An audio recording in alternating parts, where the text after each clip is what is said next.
if you knew the man you secretly loved was about to leave for the other side of the world, what would you do? Well, I don't know, but that's the dilemma faced by Emmerdale's lovable Laurel Thomas, actress Charlotte Bellamy. Oh, morning. no! Hi. Hello?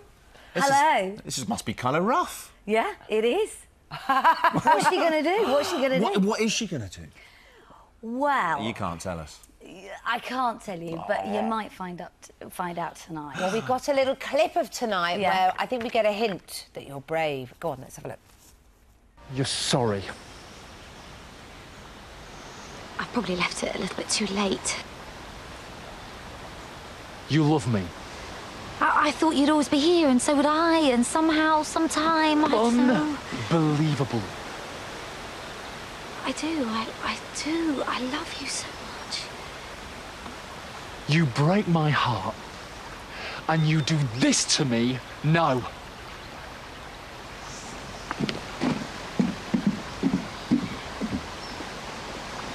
Hey, so it doesn't go that easily then. But you're brave enough to tell all. That's good. Yeah, she's got to tell him, really, hasn't she? Otherwise, she's going to lose him. Do you remember filming that? I do. I was freezing. Absolutely freezing. It was supposed to be summer, obviously. Of course. But, yeah, it was fine in the end.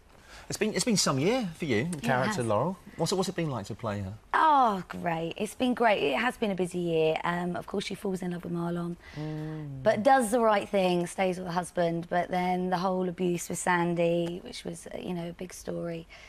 And then, of course, she's divorcing him now, so... Yeah. Yeah, is she gonna go with Marlon or not? We don't know. You feel the audience are rooting for them, though. How far ahead do you know about the story arc? How far ahead in sort of in Laurel's future are you aware of? Yeah, you have an idea of 6 months, something like that. But sometimes you don't really know what's going to happen until you get your script, which is like, you know, 2 weeks before we film. Oh, my goodness. So that keeps you on your toes, doesn't it? Yes, it does. And also, I guess, having 3 children at home to come home to keeps you on your toes. That's quite a juggling game you've got. Yeah, 3 under 7. Yeah, it's busy, really busy, but brilliant. Yeah. You know, as any working parent, you know, you just juggle everything and...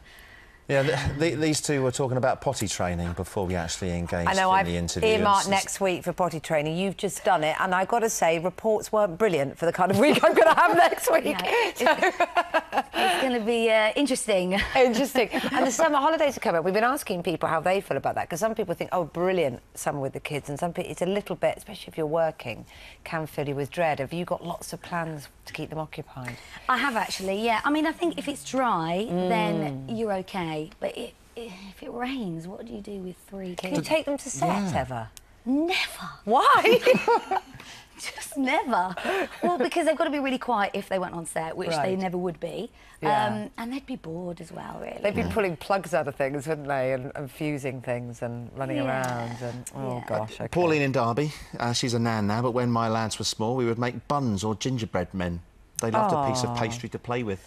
That's true. It says, think like kids do, and then you will find lots and lots of free things fun, says Anna from Bristol. You've just got to get into the mind of the kids. True, isn't it? Yeah, I think it's OK if they get bored as well. You know, if they get bored, then they find games, they use their imagination and things like that. Crayons and colour books, says John. That is... Yeah, but it only lasts about 20 minutes. It's a fair point. And then they're using your lipstick and the wall, I find. Anyway, that might just be my life. All right, thanks very much indeed. Cheers, nice to see you.